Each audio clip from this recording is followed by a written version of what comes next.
Friends, ఈరోజు వార్తల్లో నిలిచిన కరెంట్ అఫైర్స్లోని మొదటి అంశం, భారత్కు అమెరికా మధ్య భాగస్వామ్యాన్ని చేకూర్చడానికి అమెరికా రాయబారి ఎరిక్ గార్సెట్టి ఇండియాకు వచ్చారు. అయితే అందుకే మా పారిశ్రామికవేత్తల చూపు మరింతగా ఇటువైపు ఉందని, జనరిక ఔషధాలకు ఇండియానే ఆధారం అంటూ ఈ మీటింగ్లో తెలిపారు. రెండు దేశాల మధ్య సంబంధ బాంధవ్యాలను మరింత పటిష్టపరచడంతో పాటు భారత్ అమెరికా దేశాల మధ్య సంబంధాలు మరింత బలోపేతం కావడం, అదేవిధంగా ఉమ్మడి కలలు, ప్రజల సంక్షేమం తదితర విషయాలలో ఇరు దేశాలు ఒకతాటిపైకి తీసుకురావడానికి ప్రపంచ దేశాలన్నీ లాభదాయకమవుతుందని తెలిపారు. భారత్ అమెరికా భాగస్వామ్యం ప్రపంచానికే భాగ్యదాయకమని ఎరిక్ గార్సెట్టి అమెరికా రాయబారి తెలిపారు. భారత్లో G20 సదస్సుకు అమెరికా నేతలు రానున్నారు. ఓ దౌత్యవేత్తగా ఇప్పుడే ఇవన్నీ జరగడం సంతోషకరంగా ఉంది. భారత్ యొక్క సోలార్ ప్యానెళ్లు, విద్యుత్ బ్యాటరీ రంగంలో 2030 నాటికల్లా భారత్ 500 గిగావాట్ల ఉత్పాదనకు చేరువయ్యేలా చూడాలన్నది వీరి సంకల్పం. భారత్ అమెరికా రెండు కూడా ఉగ్రవాద బాధిత దేశాలే. అయితే దీంట్లో అమెరికా నుంచి భారత్కు తగిన మద్దతు అనేది ఉంటుంది. భద్రత, క్లీన్ ఎనర్జీ, అంతరిక్ష పరిశోధనలు వంటి వాటిపైన ఇరు దేశాలకు చెందిన ఇద్దరిద్దరు అంటే 2+2 ప్రతినిధి బృందాలతో చర్చలు అనేవి కొనసాగుతాయి. అమెరికా కంపెనీలు భారత్లో అవకాశాలు అందిపుచ్చుకునే విషయంలో కూడా వీరు ఉత్సాహంగా ఉన్నారు. జూన్ 2న జయ జయ హే తెలంగాణ పాటను ఆవిష్కరించనున్న తెలంగాణ సీఎం రేవంత్ రెడ్డి. దీనికి సంబంధించిన మ్యూజిక్ డైరెక్టర్ కీరవాణి, అదేవిధంగా పాట రచయిత అందశ్రీలతో భేటీ అయ్యారు.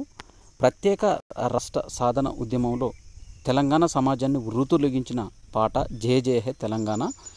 ఇది జూన్ 2న తెలంగాణకు ఆవిర్భవించిన 10 ఏళ్లు పూర్తి అవుతున్న సందర్భంగా ఈ గీతాన్ని ఆవిష్కరించనుంది. తెలంగాణ ఆత్మకు ప్రతిరూపంగా, అస్తిత్వానికి ప్రతీకగా, ఆత్మగౌరవాన్ని ప్రపంచం నలుమూలలా ఎలుగెత్తేలా, సాంస్కృతిక ఘనతను ప్రతిబింబించేలా అందశ్రీ రాసిన ఈ గీతం 6 నిమిషాల నిడివి కలిగి ఉంది.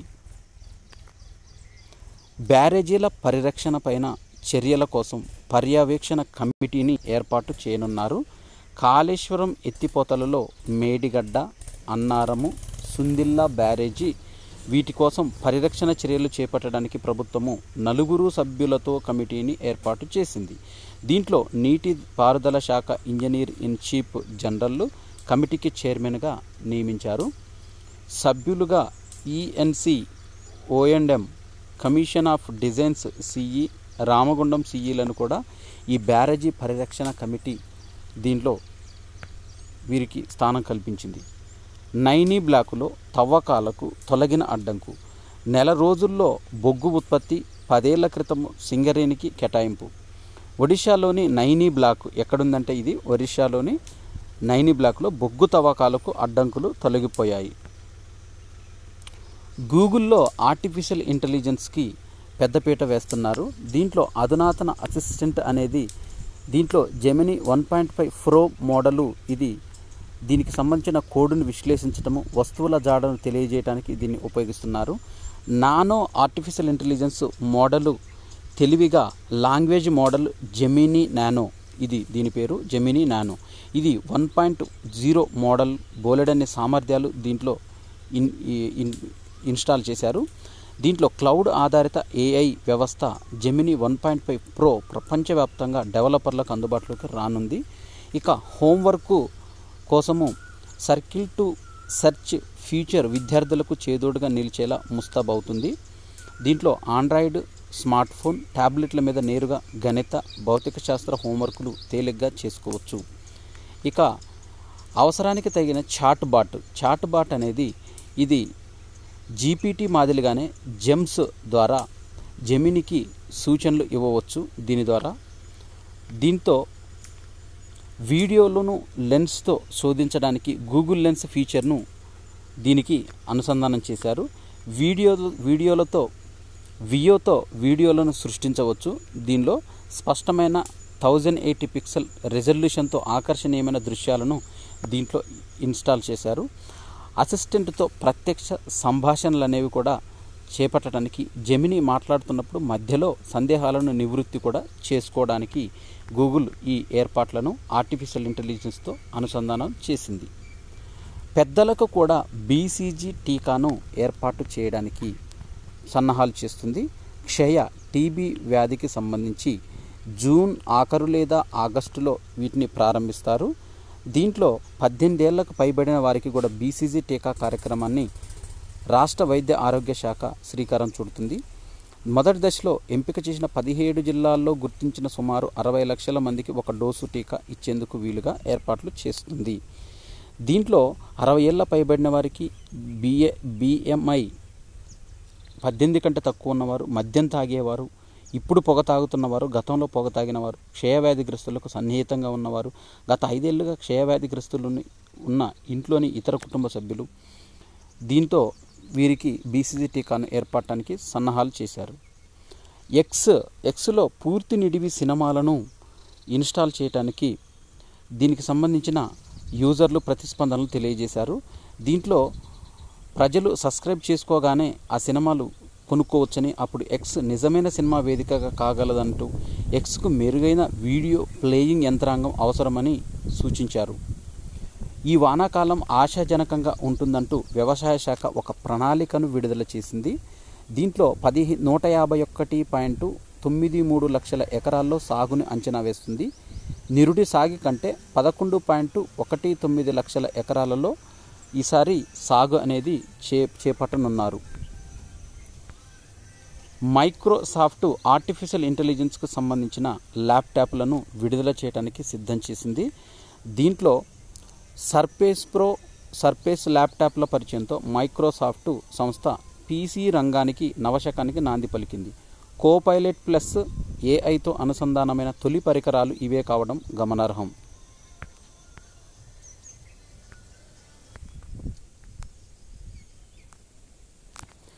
తబ్రీజ్లో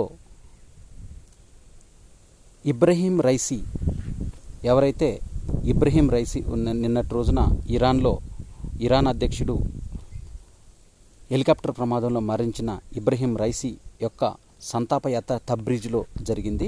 నల్ల దుస్తులతో వేల మంది హాజరయ్యారు. దీనికి సంబంధించిన హెలికాప్టర్ దుర్ఘటనలో మృతి చెందిన అధ్యక్షుడు ఇబ్రహీం రైసీ ఇతరుల స్మృత్యార్థం ఇరాన్ ప్రభుత్వం ప్రకటించిన సంతాప కార్యక్రమాలు ప్రారంభమయ్యాయి. రేపు అంత్యక్రియలు అనేవి జరగనున్నాయి. ఇరాన్కు ఉపరాష్ట్రపతి జగదీప్ ధన్కడ్ సంతాపం తెలపడానికి, నివాళులర్పించడానికి వెళ్తున్నారు. విదేశీ వ్యవహారాల మంత్రిత్వ శాఖ మంగళవారం ఒక ప్రకటన విడుదల చేసింది. బుధవారం ధన్కడ్ ఇరాన్ చేరుకుంటారని, హెలికాప్టర్ ప్రమాదంలో మృతి చెందిన నేతలిద్దరికీ భారత్ తరపున నివాళులు అర్పించడానికి వెళ్తున్నారు ఉపరాష్ట్రపతి జగదీప్ ధన్కడ్. మానవ వృషణాల్లో సూక్ష్మ ప్లాస్టిక్లను పరిశోధకులు గుర్తించారు. దీంతో పురుషుల్లో వీరేకణాల సంఖ్య తగ్గిపోవడానికి ఇవే కారణమవుతున్నాయి అన్న అనుమానాలు తలెత్తున్నాయి. పరిశోధనలో భాగంగా 23 మంది పురుషులను మృతదేహాలు, 47 పెంపుడు జంతువుల కళేబరాల నుంచి సేకరించిన వృషణాలను శాస్త్రవేత్తలు పరిశీలించారు. ప్రతి నమూనాలోనూ సూక్ష్మ ప్లాస్టిక్ల కాలుష్యం కనిపించింది. శునకాల్లో ప్రతి గ్రాముకు కణజాలం 123 మైక్రోగ్రాములు, మానవుల్లో 330 మైక్రోగ్రాముల మేర ఈ రేణువులు కనిపించాయి. ప్లాస్టిక్ సంచులు, బాటిళ్లలో వాడే పాలీఇథిలిన్ పదార్థాలు ఎక్కువగా ఉన్నట్టు పరిశోధకులు గుర్తించారు. భారత్లోనూ కొత్తగా కోవిడ్ కేసులు మళ్ళీ నమోదవుతున్నాయి.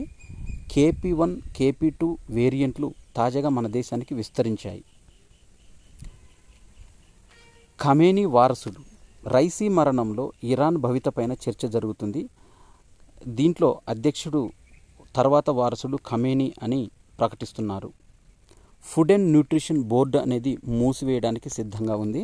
కేంద్ర మహిళా శిశు సంక్షేమ శాఖ ఆధ్వర్యంలో నడుస్తున్న ఫుడ్ అండ్ న్యూట్రిషన్ బోర్డును కేంద్ర ప్రభుత్వం మూసివేసింది.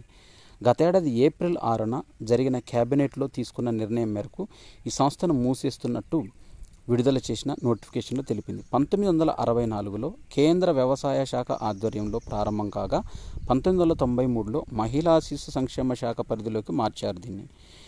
దీంట్లో ఇప్పటివరకు ఫరీదాబాదు, ముంబై, కోల్కతా, చెన్నై ప్రాంతాల్లో ప్రాంతీయ నాణ్యత నియంత్రణ ప్రయోగశాలలు, అలాగే 30 రాష్ట్రాలు, కేంద్రపాలిత ప్రాంతాల్లో community food and nutrition extension యూనిట్లను పనిచేశాయి. 2020 నవంబర్లో చేసిన సిఫార్సులను దృష్టిలో పెట్టుకొని ఈ బోర్డును మూసివేయాలని, ఇందులో పనిచేస్తున్న 147 మంది ఉద్యోగుల్లో 33 మందికి స్వచ్ఛంద పదవి విరమణ అవకాశం అనేది లభించింది. అంతరిక్షంలో ఆయుధాల మోహరింపు నిషేధం పైన ఐక్యరాజ్య సమితిలో వీగిన రష్యా తీర్మానం వీగిపోయింది దీనికి సంబంధించి.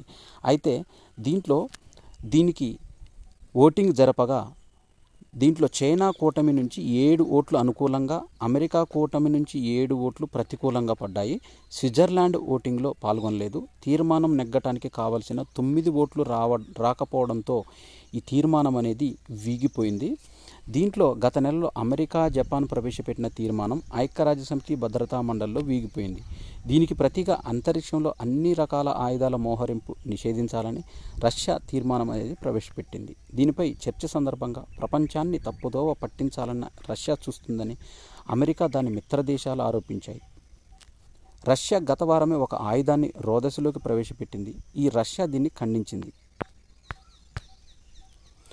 కేన్స్ చిత్రోత్సవాలు జరుగుతున్నాయి. ఈ నెల 30 తేదీన కన్నప్ప అనే చిత్రానికి సంబంధించిన టీజర్ను ప్రదర్శన కోసం ఏర్పాట్లు చేశారు.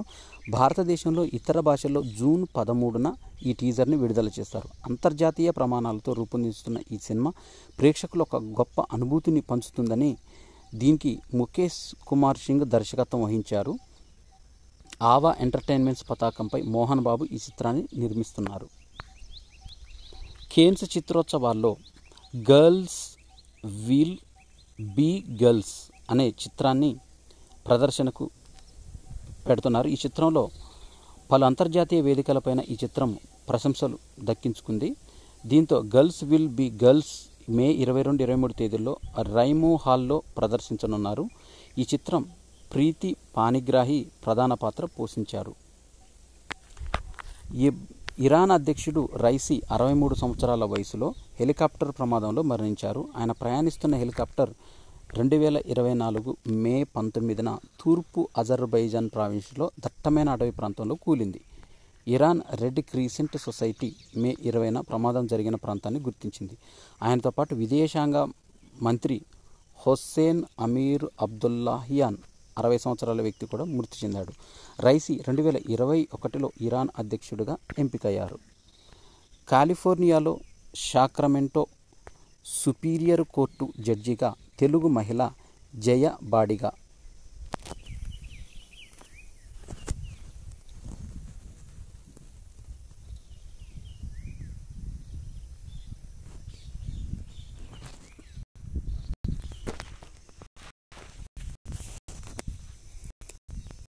కాలిఫోర్నియాలోని సాక్రమెంటో సుపీరియర్ కోర్టు జడ్జిగా తెలుగు మహిళ జయ బాడిగా నియమితులయ్యారు. తెలుగు రాష్ట్రాల నుంచి ఈ పదవికి ఎంపికైన తొలి మహిళగా ఈమె గుర్తింపు పొందింది. ఈమె ఆంధ్రప్రదేశ్లోని విజయవాడలో జన్మించారు.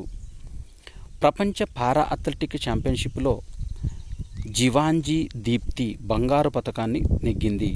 2024 మే 20న కొబె జపాన్లో జరిగిన మహిళల T20 400 మీటర్స్ పరుగున దీప్తి 55.07 సెకండ్లలో పూర్తి చేసి ఫస్ట్ ప్లేస్లో నిలిచింది.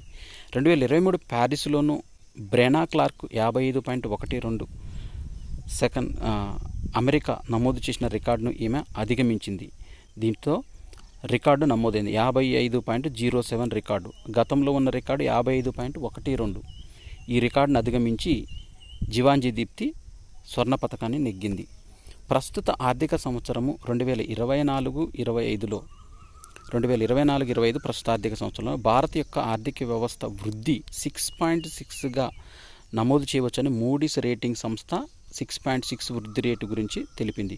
వచ్చే ఆర్థిక సంవత్సరం 2025-26లో 6.2% వృద్ధి నమోదు కావచ్చని పేర్కొంది.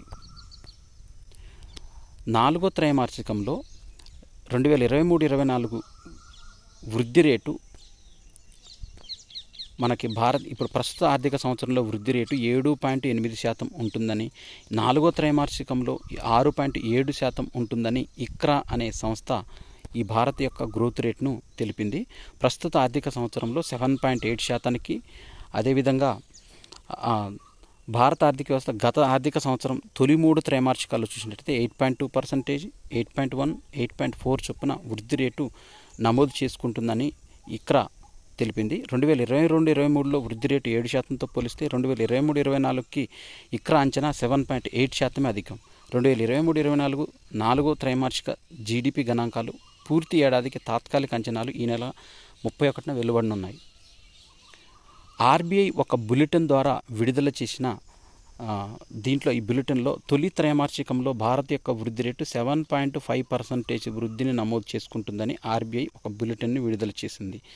దీంట్లో భారత ఆర్థిక వ్యవస్థ బలంగా నిలబడగలిగింది. ఎకనామిక్ యాక్టివిటీ ఇండెక్స్ ఈఏఐ అనే పేరుతోనే ఏప్రిల్లో కార్యకలాపాలు పుంజుకున్నాయి. ఏప్రిల్ టు జూన్లో వృద్ధి రేటు 7.5% నమోదు కావచ్చని, 2024 జనవరి టు మార్చి ఫస్ట్ క్వార్టర్లో త్రైమాసిక ఫలితాలు, 2023-24 ఆర్థిక సంవత్సరం తాత్కాలిక అంచనాలు మే 31న విడుదల చేయనున్నారు. ఏప్రిల్లో టోల్ వసూళ్ల సంఖ్య 8.6 పెరగ్గా వాహనాల అమ్మకాలు 25.4% వృద్ధి చెందాయి. ప్రయాణ పర్యాటక సూచీలో భారత్ 39వ స్థానంలో నిలిచిందని వరల్డ్ ఎకనామిక్ ఫోరము WEF ప్రపంచ ఆర్థిక వేదిక సూచి తెలిపింది. ప్రయాణ పర్యాటక సూచీలో ఇండియా ర్యాంకు 39th ప్లేస్. దీంట్లో చూసినట్టయితే 2024లో పర్యాటక అభివృద్ధి సూచి భారత్ ర్యాంకు మెరుగై 39వ స్థానానికి చేరింది. అంతర్జాతీయ కార్యకలాపాలు కోవిడ్కు ముందు స్థాయి చేరాయని వరల్డ్ ఎకనామిక్ ఫోరం వార్షిక నివేదికను విడుదల చేసింది. దీంట్లో ఈ జాబితాలో అమెరికా తొలి స్థానంలో ఉంది. దక్షిణాసియాలో తక్కువ మధ్యస్థాయి ఆదాయం కలిగిన దేశాల్లో భారత్ తొలి స్థానంలో ఉంది. 2021లో వరల్డ్ ఎకనామిక్ ఫోరం ప్రకటించిన ఈ సూచీలో మన దేశం 54వ స్థానంలో ఉండగా ఈసారి మెరుగుపడి 39వ స్థానానికి చేరింది. 2024 జాబితాలో అమెరికా తర్వాత స్పెయిన్, జపాన్, ఫ్రాన్స్, ఆస్ట్రేలియా నిలిచాయి. ఇక యూనివర్సిటీ ఆఫ్ సర్వేతో ఈ సూచిని రూపొందించారు. ఈ సూచిని రూపొందించిన వారు యూనివర్సిటీ ఆఫ్ సర్వే. దీంట్లో మన దేశానికి 18వ ర్యాంకు, విమానయాన రంగంలో 26వ ర్యాంకు, రోడ్లు, నౌకలు, మౌలిక వస్తువుల్లో 25వ స్థానం అనేది లభించింది. భారత్ సహజంగా 6th ర్యాంకు, సాంస్కృతిక దాంట్లో 9వ ర్యాంకు, విరామేతర దాంట్లో 9వ ర్యాంకు ఈ విధంగా ఉన్నాయి. పర్యాటక ప్రయాణ సూచీలో మాత్రం 39వ స్థానము ఇండియా ఉంది. దీంట్లో ఫస్ట్ ప్లేస్లో అమెరికా ఉంది. అమెరికా తర్వాత స్పెయిన్, జపాన్, ఫ్రాన్స్, ఆస్ట్రేలియాలు నిలిచాయి.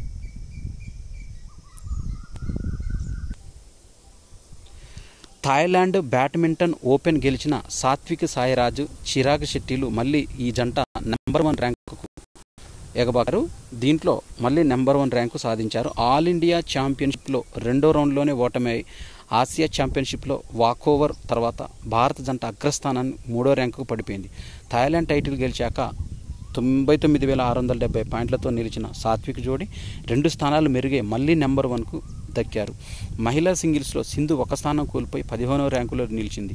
పురుషుల సింగిల్స్లో ప్రణయ్ 9వ ర్యాంకు, లక్ష్య సేన్ 14వ ర్యాంకు, శ్రీకాంత్ 26వ ర్యాంకు స్థానాల్లో నిలిచారు. మహిళల డబుల్స్లో అశ్విని తనీషా జంట 19వ ర్యాంకు, గాయత్రి ట్రేసా ద్వయం 29వ ర్యాంకుల్లో ఉన్నారు.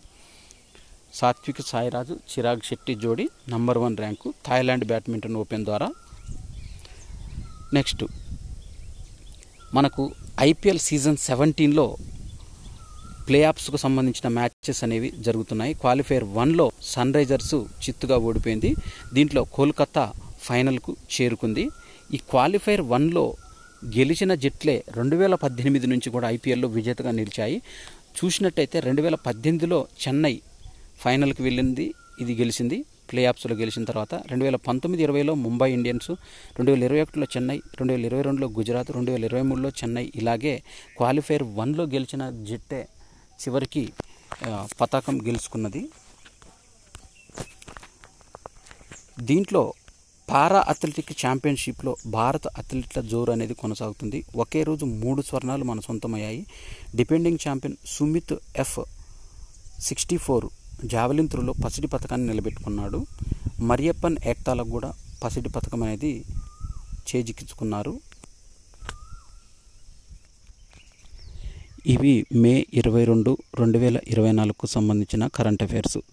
ఈ వీడియో నచ్చినట్టయితే లైక్ చేయండి, షేర్ చేయండి, కామెంట్ చేయండి. నా ఛానల్ సబ్స్క్రైబ్ చేసుకోవడం ద్వారా నేను చేసే వీడియోస్ అన్నీ మీకు నోటిఫికేషన్ రూపంలో వెలువడతాయి.